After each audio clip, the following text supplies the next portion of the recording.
அரிசி கடத்தல், அரிசி ரேஷன் அரிசி கடத்தல் தொழிலில் வந்து ஈடுபட்டு இருக்காங்க. அவங்களுக்குள்ள நான் பெரியவனா நீ பெரியவனான்ற மாதிரி பிரச்சனைகள் வந்து அந்த கடைக்கு பக்கத்துல வந்து இருக்கும்போது யாரோ ஒரு கும்பல் வந்து போயிட்டு அந்த பிரகதீஸ்வரனை வந்து வெட்டி அங்க வந்து கொலை செஞ்சுட்டு இருக்காங்க. தாய் அவங்க வீட்டுல இருக்கும்போது வந்து பாத்தீங்க அப்படின்னா அவங்கள வந்து போயிட்டு இவர் வந்து வெட்டி கொலை பண்ணி தடுக்கும் போது வந்து பாத்தீங்க அப்படின்னா அவருக்கும் வந்து வெட்டு. இதுல போன பிறகு வந்து பாத்தீங்க அப்படின்னா அந்த பிரகதீஸ்வரனும் இந்த சதீஷ் மாதவும் நண்பர்களாக இருந்தார்கள். கருப்பை புற்றுநோய் குறித்த சந்தேகங்களுக்கான தங்கம் ஹோப்பை இலவசமாய் அணுகுங்கள். சார் வணக்கம். வணக்கம்மா. சார், தூத்துக்குடியில ஒரு முன்பகை காரணமா ஒரு கொலை நடக்குது. அந்த கொலை நடந்து அடுத்த 30வது நிமிஷத்துல இன்னொரு கொலை நடக்குது. இந்த கொலை விவகாரம் குறித்து தெளிவா சொல்லுங்க சார். தூத்துக்குடியில கோயில்ல மது குடிச்சதா சொல்லிதான் இது வந்து ஃபர்ஸ்ட் பிரச்சனை பண்ணிருக்காங்க. பிரகதீஸ்வரன் அப்படின்றவர் வந்து இந்த சதீஷ் மாதவன் அப்படின்ற அவங்களும் ப்ளஸ் அவங்களுடைய நண்பர்களும் சேர்ந்து கோயிலில் வந்து மது அருந்துட்டு இருந்திருக்காங்க. அந்த மது அருந்ததை பார்த்துட்டு பிரகதீஸ்வரன் வந்து கோயிலெல்லாம் வந்து நீங்கள் வந்து மது கொடுக்கக்கூடாது அப்படின்னு சொல்லிட்டு அவங்க வந்து பிரகதீஸ்வரன் கேட்டதுனால அங்கே வந்து 2 பேருக்குமே வந்து தகராறாகி அந்த தகராறில் வந்து பார்த்தீங்க அப்படின்னா பிரச்சனை ஆகி அப்போ வந்து ஒரு வெளியே போயிருக்காங்க. வெளியே போன உடனே அதுக்கப்புறம் அந்த பிரகதீஸ்வரனுடைய நண்பருடைய கல்யாணம் வந்து நடக்குது. அந்த நண்பரனுடைய கல்யாணத்தில் வந்து ஒரு போஸ்டர் வச்சுருக்காங்க. அந்த போஸ்டரை வந்து பார்த்தீங்கன்னா இந்த சதீஷ் மாதவன் அவங்க வந்து போயிட்டு அந்த கிழிச்சிட்டாங்க அப்படின்னு சொல்லிட்டு வந்து தகராறு நடந்திருக்கு. தகராறு நடந்த உடனே அப்போது இவங்க வந்து பார்த்தீங்க அப்படின்னா அப்போது அந்த சதீஷ் மாதவன் அவங்கெல்லாம் வந்து பார்த்தீங்கன்னா மிரட்டிருக்காங்களாம். ஸோ மிரட்டுறதுனால வந்து போலீஸ் கம்ப்ளைண்ட் வந்து கொடுத்துருக்காங்க. போலீஸ் கம்ப்ளைண்ட் கொடுத்த பிறகு வந்து பார்த்தீங்க அப்படின்னா வழக்கும் இதில் வந்து பதிவு செய்யப்பட்டிருக்கிறது. சிஎஸ்ஆர் ரசீது மட்டும் தான் கொடுத்தாங்க. பட் போலீஸ் தரப்புல இருந்து எந்த நடவடிக்கையும் எடுக்கவே இல்லை அப்படின்னு சொல்றாங்க. அதான் போலீஸ் தரப்புல வந்து வழக்கு பதிவு செஞ்சு விசாரணை செஞ்சுருக்காங்க. இது வந்து அவங்க வந்து கம்ப்ளைண்ட் கொடுத்ததுனால சிஎஸ்ஆர் காப்பி வந்து கொடுத்துருக்காங்க, விசாரணை செஞ்சுட்டு இருந்திருக்காங்க.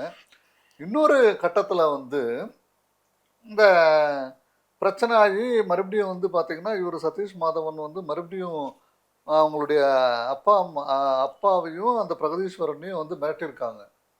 உன்னையும் வந்து உங்கள் அப்பாவையும் வந்து கொலை பண்ணாமல் விடமாட்டேன் அப்படின்னு சொல்லிட்டு வந்து மிரட்டிருக்கிறது தான் வந்து தகவல்கள் வந்து வருது.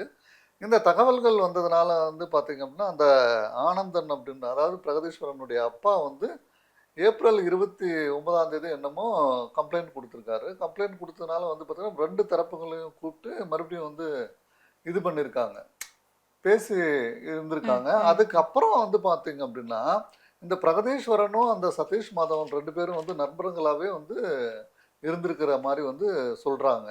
அங்கே அரிசி கடத்தல், ரேஷன் அரிசி அதை வந்து கடத்திட்டு ஒருத்தர் வந்து கடத்தல் தொழிலில் வந்து ஈடுபட்டு இருக்காங்க. அந்த நபரோட வந்து அண்டர் கண்ட்ரோலில் வந்து இவங்க 2 பேருமே வந்து இருந்திருக்காங்க. அவர் வந்து ஜெயிலுக்கு போன பிறகு வந்து பார்த்தீங்க அப்படின்னா இவங்களுக்குள்ள நான் பெரியவனா நீ பெரியவனான்ற மாதிரி பிரச்சனைகள் வந்திருக்கு. அந்த பிரச்சனைகள் வந்ததுனால தான் இப்போ வந்து இந்த மாதிரி ஒரு பிரச்சனை நடந்திருக்கு அப்படின்றது வந்து விசாரணையில் வந்து சொல்லப்படுகிற தகவல்கள். இந்த ஒரு சூழ்நிலையில் அதாவது பிரகதீஸ்வரனும் அவங்களுடைய நண்பர்களும் மது குடிச்சிட்டு அந்த கடைக்கு பக்கத்தில் வந்து இருக்கும்போது யாரோ ஒரு கும்பல் வந்து போயிட்டு அந்த பிரகதீஸ்வரனை வந்து வெட்டி அங்கே வந்து கொலை செஞ்சுட்டு இருக்காங்க. செஞ்சுட்டு அவங்க வந்து தப்பிச்சுட்டு போயிட்டு இருக்காங்க. பிரகதீஸ்வரனுடைய நண்பர்கள் வந்து பார்த்தீங்க அப்படின்னா இது வந்து அவங்க தான் செஞ்சுருப்பாங்க அப்படின்னு சொல்லிட்டு இவங்க வந்து நினச்சிக்கிட்டு அந்த அந்த சதீஷ் மாதவனுடைய தாய் அவங்க வீட்டுல இருக்கும்போது வந்து பாத்தீங்க அப்படின்னா அவங்கள வந்து போயிட்டு இவர் வந்து வெட்டி கொலை பண்ணி. சார், அப்ப பிரகதீஷனை கொலை பண்ணது வந்து சதீஷ் மாதவனே கிடையாதா?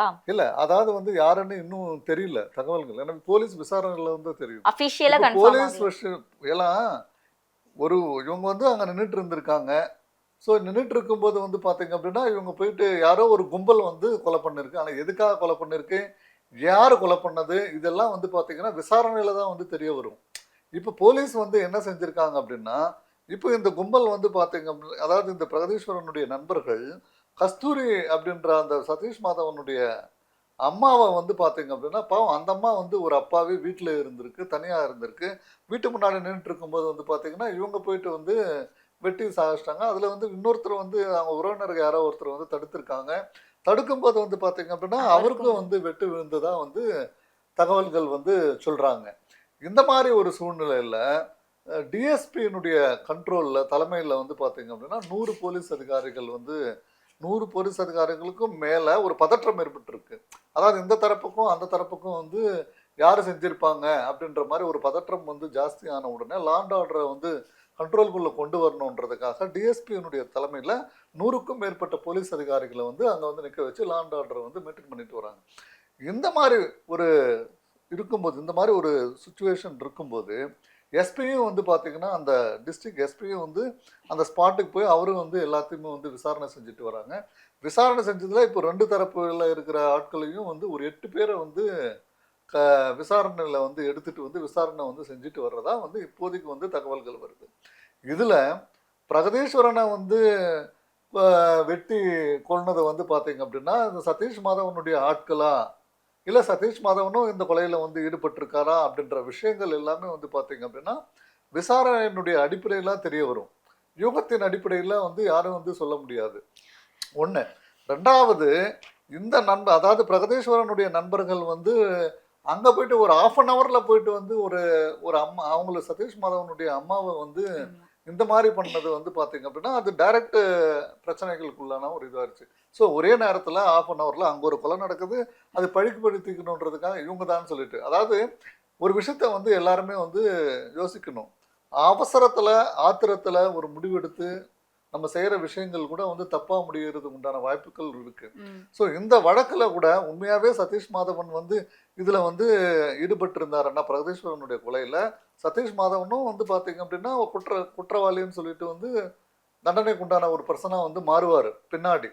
உண்மையாகவே அவர் வந்து இந்த விஷயத்தில் வந்து எதுவுமே வந்து நான் வந்து தலையிடல, யாரோ ஒரு கும்பல் ஏதோ ஒரு பிரச்சனைக்காக வந்து பிரகதீஸ்வரனை வந்து இது பண்ணியிருக்காங்க அப்படின்ற கட்டத்தில் விசாரணையில் தெரிய வந்துச்சு அப்படின்னா இந்த பிரகதீஸ்வரனுடைய நண்பர்கள் வந்து கொலை குற்றத்தில் வந்து சிக்கிடுவாங்க. சார் இப்போ எஸ்பி ஆல்பர்ட் ஜான் சார் வந்து கொலையாளிகளை பிடிக்கிறதுக்காக 5 தனிப்படை போலீஸ் அமைச்சு பணிகள்லாம் நடந்துட்டு இருக்கு தீவிரமா. ஆனா அவங்க கம்ப்ளைண்ட் கொடுக்கும் போதே இதெல்லாம் பண்ணியிருந்தா இப்ப 2 உயிர் போயிருக்கிறதுக்கான அவசியம் இருந்திருக்காது இல்ல சார்? அதாவது போலீஸ் ஸ்டேஷன்ல வந்து பாத்தீங்கன்னா 2 தரப்புகளை வந்து பேசி அவங்க வந்து காம்ப்ரமைஸ் பண்ண பார்த்துருக்காங்க. காம்ப்ரமைஸ் பண்ணி இவங்க வந்து 2 பேரும் வந்து வெளியில போனதா சொல்றாங்க. போன பிறகு வந்து பார்த்தீங்க அப்படின்னா அந்த பிரகதீஸ்வரனும் இந்த சதீஷ் மாதவும் நண்பர்களாக இருந்தார்கள் அப்படின்ற ஒரு தகவலும் வருது. அதாவது வந்து வெளியில போன பிறகு நண்பர்களாக இருக்கிறாங்க அப்படின்ற ஒரு தகவல் வரும்போது அப்போ அவங்களுக்குள்ள எந்த பிரச்சனையும் இல்லைன்னு சொல்லிட்டு மற்றவங்க வந்து நினைச்சிட்டு இருந்திருக்காங்க. ஃப்ரெண்ட்ஸா இருந்தவங்களான சும்மா ஒரு சண்டை வந்திருக்கும். இல்ல அது போலீஸ் ஸ்டேஷனுக்கு போயிட்டு வந்த பிறகு வந்து பார்த்தீங்க அப்படின்னா இந்த மாதிரி பிரச்சனைகள் வந்திருக்கு. மறுபடியும் வந்து 2 பேர் நண்பர்களாக இருக்கிறாங்க அப்படின்னு சொல்லும்போது பிரச்சனை ஏதோ வந்திருக்குப்பா, சின்ன பசங்க ஏதோ தெரியாமல் பண்ணியிருக்காங்க, மறுபடியும் வந்து இந்த 2 பசங்க வந்து ஒன்றா இருக்காங்க, அந்த பிரச்சனை எதுக்கு பெருசாக இருக்கணும் அப்படின்னு சொல்லிட்டு நினச்சிருக்கலாம். ஏன்னா சொந்த ஆட்களும் உறவினர்கள் எல்லாமே கூட அந்த மாதிரி நினச்சிருக்கலாம். இந்த விஷயம் வந்து பார்த்தீங்கன்னா சதீஷ் மாதவனுடைய ஆட்கள் தான் வந்து போயிட்டு அங்கே வந்து கொலை பண்ணியிருக்காங்களா, இல்லை வேற யாருன்னா வந்து கொலை செஞ்சாங்களா, இல்லை கொலை செஞ்சதுனால வந்து பிரகதீஸ்வரனை கொலை செஞ்சதுனால இவங்க ஆத்திரத்தில் வந்து போயிட்டு இந்த மாதிரி வந்து இன்னொரு ஒரு உயிரையும் வந்து பலி கொண்டாங்களா அப்படின்றதெல்லாம் வந்து பார்த்தீங்கன்னா போக போக விசாரணை தான் தெரிய வரும். இது இப்போ பாருங்க, இப்போ வந்து பிரச்சனை வந்து எங்கேருந்து ஆரம்பிச்சிருக்கு. ஒரு பக்கம் கோயிலில் மது குடிச்சதுனால பிரச்சனை வந்ததுன்னு சொல்லிட்டு ஒரு பக்கம் சொல்றாங்க. அடுத்து இன்னொரு விஷயம் வந்து என்ன சொல்றாங்க, அந்த கல்யாண வீட்டில் வந்து போஸ்டர் வச்சிருந்தாங்க, அந்த போஸ்டர் கிழிச்சதுனால வந்து பிரச்சனை வந்துச்சு, அதுக்காக வந்து நாங்கள் கம்ப்ளைண்ட் கொடுத்துருக்கோம் அப்படின்றது சொல்லாங்க. இங்கேயே 2 பிரச்சனை ஆயிடுச்சு. 2 பிரச்சனைகள் இருக்கும்போது 3வது பிரச்சனை இன்னொன்று வந்து சொல்றாங்க. என்ன சொல்றாங்க, அரிசி கடத்தலுடைய நபரனுடைய கண்ட்ரோல்ல இவங்க 2 பேர் இருந்திருக்காங்க. ஸோ இதுல வந்து பாத்தீங்க அப்படின்னா நான் பெரியவனா நீ பெரியவனா அப்படின்றது வந்து பிரச்சனை வந்தது சார். ஆனா இதுல கம்ப்ளைண்ட் கொடுக்கப்பட்டது எப்பன்னா இந்த பேனரை கிழிக்கும் போது சிசிடிவில யாருன்னு பார்க்கும்போது சதீஷ் மாதவன் இருந்தாரு, அதனால நாங்க அவர் வரும்போது நாங்க வந்து எச்சரிச்சோம் இந்த மாதிரி பண்ணாத அப்படின்னு சொல்லும்போது அவர் அப்பதான் சொன்னாரு கொலை மிரட்டல் விடுத்தாரு. சரி இதுக்கப்புறம் நம்ம சும்மா இருக்க கூடாதுன்னா போலீஸ்ல போய் கம்ப்ளைண்ட் பண்ணோம் அப்படின்ற ஒரு ஸ்டேட்மெண்ட் இருக்கு. அதான் ஸ்டேட்மெண்ட் இருக்கு. அங்க வந்து வழக்கு பதிவு செஞ்சிருக்காங்க. வழக்கு பதிவு செஞ்சு அதுக்கப்புறம் இவங்க வந்து 2 பேர் போலீஸ் ஸ்டேஷன்ல என்ன அதாவது எழுதி கொடுத்துட்டு ஏதாவது வெளியில வந்தாங்களா, இல்ல நாங்க இனிமே வந்து அந்த மாதிரி தப்பு பண்ண மாட்டோம்னு சொல்லிட்டு ஏதாவது சொல்லிட்டு வந்தாங்களா என்னன்றது வந்து அந்த அந்த போலீஸ் ஸ்டேஷன்ல வந்து இருக்கிற தகவல்களை வச்சு தான் நம்ம பேச முடியும். இப்போ ஆத்திரத்துல வந்து இப்போ 2 பேருமே வந்து பாத்தீங்க அப்படின்னா இப்போ கூட இந்த பிரகதீஸ்வரனுடைய பிரச்சனையில வந்து பாத்தீங்கன்னா 2 பேரும் மது குடிச்சிட்டு இருந்தாங்க அப்படின்றாங்க. ஸோ இந்த சைடு மதுன்ற ஒரு பிரச்சனை இருக்கு. இந்த சைடும் கோயில்ல வந்து சதீஷ் மாதவனுடைய பிரகதீஸ்வரன் மது குடிச்சிட்டு இருந்தாரா? இல்ல மது குடிச்சிட்டு அங்க வந்து மது குடிச்சிட்டு நண்பர்களோட அங்க நின்றுட்டு இருக்கும்போது தான் இவங்க போயிட்டு இப்போ வந்து கொலை பண்ணிருக்கிறதா ஒரு கும்பல் வந்து கொலை பண்ணிருக்கிறதா சொல்றாங்க. ஸோ 2 குரூப்புமே வந்து பாத்தீங்க அப்படின்னா மது அப்படின்ற ஒரு கோயில்ல இவங்க மது குடிச்சதுனால பிரகதீஸ்வரன் தட்டு ஆனா கேட்டிருக்காரு. இந்த கும்பல்ல சதீஷ் மாதவனும் ஒரு ஆள் அப்படின்னு சொல்றாங்களே சார். இல்ல கும்பல்ல வந்து சதீஷ் மாதவன் அங்க வந்திருக்காரா என்னன்றது வந்து இப்போ நம்ம வந்து யுகத்தின் அடிப்படையில எதுவுமே வந்து பேச முடியாது. அதாவது விசாரணையில தான் வந்து சதீஷ் மாதவனும் இதுல வந்து இன்வால்வ் ஆயிருக்காரா இல்ல வந்து வேற ஏதாவது ஒரு பிரச்சனைகள் இருக்கா அதுதான் நான் சொல்றேன் இல்லையா. கோயில்ல வந்து மது குடிச்சதுனால பிரச்சனையா, போஸ்டர் கிழிச்சதுனால பிரச்சனையா, இல்ல அரிசி கடத்தல்ல வந்து இவங்களுக்கு இருக்கிற பிரச்சனையா, இல்ல நான் பெரியவனா நீ பெரியவனான்றது வந்து வந்திருக்க பிரச்சனை, இல்ல அதனால முன்விரோதம் வச்சுக்கிட்டு வந்து இங்க வந்து கொலை பண்ணிருக்காங்களா. அப்ப இதெல்லாம் விசாரணையில வந்து தான் பல கோணங்கள்ல வந்து இப்போ வந்து இது மேலோட்டமா பார்த்தாலே இத்தனை கோணங்கள் தெரியுது. இத்தனை கோணங்கள் தெரியும் போது இல்ல இதை விட்டுட்டு வந்து பாத்தீங்க அப்படின்னா வேற யாராச்சும் வந்துட்டு வந்து பிரகதீஸ்வரனை வந்து கொலை பண்ணிட்டு போறாங்களா இதெல்லாம் வந்து தெரியாது. இப்போ சரி. யுகத்தின் அடிப்பில் நம்ம எதுவும் பேச முடியாது. சார் சதீஷ் மாதவனே கொலை பண்ணியிருந்தாலும் அதுக்கு அவங்க அம்மா என்ன சார் பண்ணுவாங்க? அதுதான் அதுதான் நான் சொன்னேன் இல்லையா. அதாவது ஆத்திரத்துல வந்து ஒரு சில முடிவுகள் நம்ம வந்து எடுக்கும்போது நம்ம வந்து பாத்தீங்க அப்படின்னா நம்ம ஏற்கனவே இவனுக்கு நமக்கு பகை இருக்கு. ஸோ அப்படி பகை இருக்கும்போது இவன் தான் பண்ணியிருப்பான் அப்படின்னு சொல்லிட்டு இவங்களை சந்தேகத்துல வந்து போய் பண்ணியிருந்தாங்கன்னு வச்சுக்கோங்க. குற்றம் குற்றம் தானே. அது நீங்க கேட்குற கேள்வி வந்து கரெக்ட். சதீஷ் மாதவன் வந்து தேவையில்லா இதுல வந்து ஈடுபட்டு இருந்தா கூட சதீஷ் மாதவனுடைய பிரச்சனை இருக்கணுமே தவிர பாவம் ஒரு பெண்ணுக்கு பார்க்காம கூட வந்து இங்க வந்து கொலை செஞ்சிருக்கிறது வந்து பாத்தீங்க அப்படின்னா கண்டிக்கத்தக்க ஒரு அது ஒரு 30 நிமிஷத்துக்குள்ளே அந்த கொலையை பண்ணியிருக்காங்க. ஸோ இது வந்து பாத்தீங்க அப்படின்னா அது எப்படி இது வந்து பழிக்கு பழி அவ்வளவுதான். உடனே வந்து அதாவது வந்து ஒரு நம்ம வந்து இப்போ மனிதர்கள் வந்து பாத்தீங்க அப்படின்னா இப்போ இந்த மாதிரி குற்றங்கள் எல்லாம் வந்து பார்க்கும்போது நம்ம எதை நோக்கி போயிட்டு இருக்கோம் அப்படின்றது தான் வந்து ஒரு கொஸ்டின் மார்க்கா இருக்கு. ஒன்று மது அப்படி இந்த கேஸை வந்து பாத்தீங்க அப்படின்னா மது, ரெண்டாவது வந்து பாத்தீங்கன்னா பழிக்கு பழி. அது என்ன மிருகங்கள் கூட வந்து பாத்தீங்கன்னா ஒன்னோட ஒன்று சண்டை போட்டுக்குமே தவிர ஒரு உயிரை வந்து இன்னொரு உயிர் வந்து எடுக்காது. தன் இனத்துக்குள்ள இருக்கிற ஒரு உயிரை வந்து எடுக்காது. வேற ஒரு இனத்தை தான் போய் வேட்டையாடும். இப்போ புலி இருக்கு அப்படின்னா மானை தான் வேட்டையாடும். ஸோ பூனை இருக்குன்னா எலியை தான் போய் வேட்டையாடும். இப்படிதான் வந்து வேட்டையாடுமே தவிர உணவுக்காக தான் அதுவும் வேட்டையாடுதே தவிர பழிக்கு பழின்றது வந்து விலங்குகள் கிட்ட கூட வந்து கிடையாது. ஆனா மனுஷன் கிட்ட வந்து இப்படி வந்து இருக்கிறது வந்து பாத்தீங்க அப்படின்னா இது வந்து பாத்தீங்கன்னா யோசிக்கும். நமக்கு ஒரு ஆறறிவு இருக்கு இல்லையா. இந்த மாதிரி விஷயங்களே வந்து பண்றது வந்து தப்பு. ஒரு உயிர் எடுக்கிறதுனால நமக்கு என்ன வந்து கிடைக்க போகுது. இப்போ வந்து பாத்தீங்கன்னா கொலை குற்றம் இது இப்போ வந்து பாத்தீங்கன்னா பிரகதீஸ்வரன் ஒருத்தர் வந்து யார் ஒரு கும்பல் வந்து கொலை செஞ்சிருக்கு. அவங்களுக்கெல்லாம் என்ன தப்பிச்சுட்டு போயிடுவாங்களா? தப்பிச்சுட்டு கண்டிப்பா போக மாட்டாங்க. அவங்களுக்கு எல்லாமே வந்து சட்டத்தில் வந்து பாத்தீங்கன்னா சட்டம் தன்னுடைய கடமையை செய்யும். சட்டம் அவங்களுக்கு உண்டான தண்டனையை வந்து கண்டிப்பா வந்து வழங்கும். அதே மாதிரி இப்போ அந்த தாயை வந்து கொலை பண்ணிட்டாங்கல்ல, அந்த கொலை பண்ணதுனால வந்து பாத்தீங்க அப்படின்னா அவங்களும் யாரு கொலை செஞ்சிருக்காங்களோ அவங்களுக்கு உண்டான தண்டனை வந்து அந்த இடத்துல வந்து கிடைக்கும். இது காவல்துறையில கம்ப்ளைண்ட் பண்ணியாச்சு. காவல்துறையில வந்து முடிச்சுட்டு இருந்திருக்கலாம், இல்ல அவங்க வந்து பேசி முடிச்சுட்டு இருந்திருக்கலாம். அதாவது ஒரு எவ்வளவு பெரிய விஷயங்களா இருந்தாலும் பேசி அது பிரச்சனைகளை வந்து சமாதானப்படுத்திக்கலாம். இப்பெல்லாம் என்னன்னா ஒண்ணு நீ பெரியவனா நான் பெரியவனா. சார் என்னுடைய இறுதியான கேள்வியுமா தான் சார், சமீப காலத்துல நம்ம எல்லா நியூஸ் சேனல்லையும் பார்க்க முடியுது என்னன்னா ஒரு சின்ன ஈகோ கிளாஷ்னால கொலை, முன்பகை காரணமா கொலை அப்படின்னு நிறைய நம்ம செய்திகளை கண்கூட பார்க்க முடியுது சார். அதுவும் எடுத்த உடனே கொலை பண்ணிடுறது. இவ்வளவு வருஷம் வந்து சண்டை போயிட்டே இருந்தது, கொலை பண்ணிட்டேன், அவங்க வீட்டுல அவங்க சாவாங்க, இவங்க வீட்டுல இவங்க சாவாங்க அப்படின்னு தொடர்ந்து நிறைய கொலைகளை வந்து பார்க்க முடியுது சார். இதற்கு என்ன அடிப்படை காரணமா இருக்கு நீங்க நினைக்கிறீங்க? அடிப்படை காரணம் வந்து பாத்தீங்கன்னா இப்போ மனுஷன் வந்து கொஞ்சம் கொஞ்சமா மாறிட்டு வர்றான்றது தான் வந்து தெரியுது. அதாவது மறுபடியும் வந்து அறிவு சமுதாயமா இருக்கிற ஒரு நிலைமை வந்து மாறி மறுபடியும் வந்து நம்ம வந்து பாத்தீங்கன்னா அறிவு வந்து மங்கி போயிட்டு மறுபடியும் பழைய காலத்து மிருகத்தினுடைய ஸ்டைலுக்கு வந்து போயிட்டு இருக்கு அப்படின்றது தான் வந்து இன்னைக்கு போயிட்டு இருக்கிற நிகழ்வுகள். நீங்கள்லாம் சொல்றதெல்லாம் வந்து இது இன்னைக்கு வந்து நடக்கிற கொலைகள் இதெல்லாம் வந்து பார்த்தா மறுபடியும் நம்ம வந்து அறிவு சமுதாயமா மாறணும். நம்ம அறிவு தான் வந்து பெருகணுமே தவிர ஒரு பழிக்கு பழி இல்லை கொலைக்கு கொலை இது மாதிரி இருந்தால் போகிறத வந்து பார்த்தீங்க அப்படின்னா இந்த சமுதாயம் இருக்காது. மனித சமுதாயம் இப்படியே வந்து போயிட்டுனா ஒருத்தன் இன்னொருத்தனை வெட்டுறான், இன்னொருத்தன் வெட்டுறான், இவன் வந்து வெட்டினதுக்காக இன்னொரு 10 பேரை வந்து வெட்டுறான். ஸோ இப்படியே போய்ட்டுருதுன்னா என்ன ஆகும்? இப்போ அந்த குடும்பங்கள் என்ன ஆகும்? அந்த குடும்பத்தில் இருக்கிற பெண்கள் என்ன ஆவாங்க? அந்த குடும்பத்தில் இருக்கிற குழந்தைகள் என்ன ஆவாங்க? குழந்தைனுடைய ஃப்யூச்சர் என்ன ஆகும்? இப்போ வந்து யாரோ ஒருத்தர் வந்து நீங்கள் வந்து தப்பு பண்ணிட்டு வந்து உள்ளே போயிடுறீங்க. உள்ளே போன பிறகு உங்கள் குடும்பத்தை யார் பார்ப்பா? உங்கள் குழந்தைகளை யார் பார்ப்பா? அவங்களுடைய ஃப்யூச்சர் என்ன ஆகும்? நாளைக்கு அவங்களெல்லாம் வந்து கஷ்டப்பட்டுக்கிட்டு வந்து பார்த்தீங்க அப்படின்னா நாளைக்கு என் அப்பா இந்த மாதிரி பண்ணிட்டான், அதனால் வந்து நம்ம வந்து கஷ்டப்பட வேண்டிய சுச்சுவேஷன் தானே. எத்தனை குழந்தைகள் அழறாங்க, எத்தனை தாய்மார்கள் அழறாங்க. குடும்பத்து தலைவனாக வந்து இருக்கிறவங்க வந்து பார்த்தீங்க அப்படின்னா குடும்பத்தை வந்து கட்டுக்கோப்பாக வந்து எடுத்துக்கிட்டு குடும்பம் அப்படின்றது ஒன்று இருக்குது.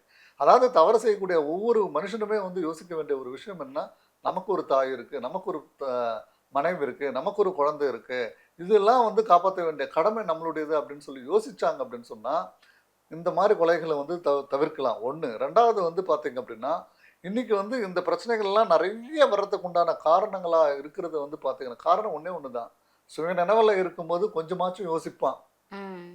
இப்போ வந்து பார்த்தீங்க அப்படின்னா இந்த மது அப்படின்றது வந்து ஒன்று உள்ளே போச்சுன்னா இவங்க தான் வந்து தன்னை மறந்துடுறாங்க, என்ன பண்ணுறதுன்றதே தெரியல, யோசிக்கிறது வந்து முடியறதில்ல. அப்படி இருக்கும்போது அந்த மதுவில் இருந்து இப்போ வந்து மதுவில் இருந்து வெளியில் வர்றதுக்கு உண்டான ஏற்பாடுகள் வந்து கொஞ்சம் செஞ்சு இவங்களுக்கெல்லாம் ஒரு விழிப்புணர்வு ஏற்படுத்தினா இளைய சமுதாயம் வந்து இதுலேருந்து மீண்டு வரும். இதில் வந்து இந்த கொலைகளில் வந்து இதெல்லாம் கூட பார்த்தா கூட எல்லாருமே வயசு வந்து பார்த்திங்கன்னா ஒரு 26 வயசு 30 வயசு இப்படிப்பட்ட ஒரு நபர்கள் தான் வந்து இந்த மாதிரி பிரச்சனையில் வந்து மாட்டுறாங்க. இப்படி வந்து மாட்டும்போது அவங்களுக்கு என்ன வாழ்க்கை என்னன்னு தெரியுமா, இல்லை என்ன ஒன்றுமே தெரியாமல் இந்த மாதிரி ஒரு பிரச்சனை மது குடிச்சிட்டு இந்த மாதிரி நீ பெரியவனா நான் பெரியவனான்னு சொல்கிற நிலைமைக்கு வந்து போகுது. இது வந்து பார்த்தீங்க அப்படின்னா இந்த மாதிரி போகும்போது அவனுடைய வாழ்க்கையே தொலைச்சிக்கிறான், அவனுடைய எதிர்காலத்தை தொலைச்சிக்கிறான். கடைசியில் வந்து எங்கே போய் நிற்பான்? ஜெயில் தான் வந்து நிற்பாங்க. தன்னுடைய வாழ்க்கையை வந்து சுதந்திர காற்றை சுவாசிக்கணும் அப்படின்னு நினைச்சோம் அப்படின்னா வெளியில் இருக்கிறது தான் வந்து பார்க்கணும். குற்றங்கள்ல இருந்து நம்ம வந்து வெளியில் இருக்கணும். குற்றங்களுக்குள்ளே உள்ளே போயிட்டோம் அப்படின்னா அது நரக வாழ்க்கை. அது வந்து பண்ணுறவர் நீ வந்து வெளியில் இருக்கிற வரைக்கும் நீ வந்து நான் பெரியவனா நீ பெரியவனான்னு சொல்லிக்கலாம். உள்ளே வந்து ஒரு குற்றம் செஞ்சு நீ உள்ளே போயிட்டு அப்படின்னு சொன்னால் உன் மேலே வந்து பார்க்கப்படுகிற பார்வையே வந்து பார்த்தீங்க அப்படின்னா மாறிடும். ஈவன் கோர்ட்டில் கூட வந்து பார்த்தீங்க அப்படின்னா ஒரு குற்றம் செய்யும்போது நீ பெயிலில் வந்து எப்படியோ ஒரு தடவை தெரிஞ்சோ தெரியாமலோ அங்கே வந்து என்ன பெயிலில் வந்து கேட்கும்போது தெரிஞ்சோ தெரியாமலோ தப்பு செஞ்சுட்டான் அவனுக்கு வந்து வெளியில் விடுங்க இனிமேல் வந்து பண்ண மாட்டாங்க அப்படின்றதான் வந்து அங்கே வந்து சொல்கிறாங்க பெட்டிஷனில் எல்லாமே. ஓகே. ஒன்று. இதுவே வந்து பல குற்றங்கள் வந்து ஆயிடுச்சுன்னு வச்சுக்கோங்களேன், கோர்ட்டு கூட வந்து பெயில் கொடுக்குறதில்ல. எல்லாமே வந்து வெளியில் வந்து இந்த சமுதாயம் வந்து தெரிஞ்சுக்கணும். தப்பு செய்கிறவங்க வந்து யோசிக்கணும். என்ன யோசிக்கணும் அப்படின்னா ஒரு குற்றம் வந்து செய்கிறீங்க, அப்புறம் இன்னொரு குற்றம் செய்கிறீங்க அப்படின்னா ஒரு குற்றம் செய்யும்போது வந்து சீக்கிரமாக நீங்கள் பெயிலில் வந்திருப்பீங்க. இன்னொரு குற்றம் செய்யும்போது நீங்கள் வந்து பெயில் அப்ளிகேஷன் பெயில் போடுறா கூட பெயில் அவ்வளோ சீக்கிரமாக வந்து கிடைக்கிறது இல்லை. அதுக்கும் வந்து பார்த்தீங்க அப்படின்னா இல்லை மறுபடியும் குற்றங்கள் செஞ்சுட்டே இருந்தீங்கன்னா நீ பெயிலில் நீ உனக்கு வந்து பெயில் கொடுத்தா நீ வந்து போயிட்டு வெளியில் போயிட்டு மறுபடியும் ஒரு குற்றம் செஞ்சுட்டு மறுபடியும் உள்ள வருவேன், உனக்கு எதுக்கு பெயில், பேசாமல் நீ உள்ளே ஏறு அப்படின்னு தான் வந்து நீதிமன்றங்கள் கூட வந்து சொல்கிறாங்க. ஸோ அதனால் வந்து பார்த்தீங்கன்னா எது ஒன்றும் அவ்வளோ ஈஸி கிடையாது. ஸோ தேவையில்லாமல் ஏதோ ஒரு புரிதல் இல்லாமல் வந்து தப்புகள் வந்து செஞ்சுட்டு போனால் கொலைக்கு கொலை பழிக்கு பழி இந்த மாதிரிலாம் போனால் வாழ்க்கை வந்து நரகத்தில் வந்து தான் போய்ட்டு விழுந்துருவோமே தவிர நல்ல ரூட்டில் வந்து நல்ல ஒரு பாதையை நோக்கி நம்ம போடுறதில்ல. அறிவு சமுதாயமாக மாறணுமே தவிர இளைஞர்கள் வந்து பார்த்திங்க அப்படின்னா இன்றைக்கி அறிவு சமுதாயமாக மாறணும், தன் குடும்பத்துக்காக தன்னுடைய வாழ்க்கையை வந்து சந்தோஷமாக வந்து இந்த வாழ்க்கையை வந்து அனுபவிக்கணும் அப்படின்னு நினச்சாங்க அப்படின்னு சொன்னால் இந்த மாதிரி மது இந்த மாதிரி பழிக்கு பழி நான் பெரியவனா நீ பெரியவனா இல்லை நான் தான் பெரிய ரவுடி அப்படின்றது நான் தான் பெரிய ஹீரோ இந்த ஈகோ பிரச்சனைகள் இதெல்லாம் வந்து இல்லாமல் நல்ல விதமாக சிந்திச்சு நல்ல ரூட்டில் பயணிச்சாங்கன்னா அவருடைய வாழ்க்கையும் நல்லாயிருக்கும், இந்த சமூகம் நல்லாயிருக்கும். சார், தூத்துக்குடியில் முன் விரோதம் காரணமாக நடந்த 2 கொலைகள் குறித்து ஒரு சரியான புரிதல் கொடுத்துருந்தீங்க. இந்த சம்பவம் குறித்து தொடர்ந்து பேசலாம் சார். நன்றி. வணக்கம். கருப்பை புற்றுநோய் குறித்த சந்தேகங்களுக்கான தங்கம் ஹோப்பை இலவசமாய் அணுகுங்கள்.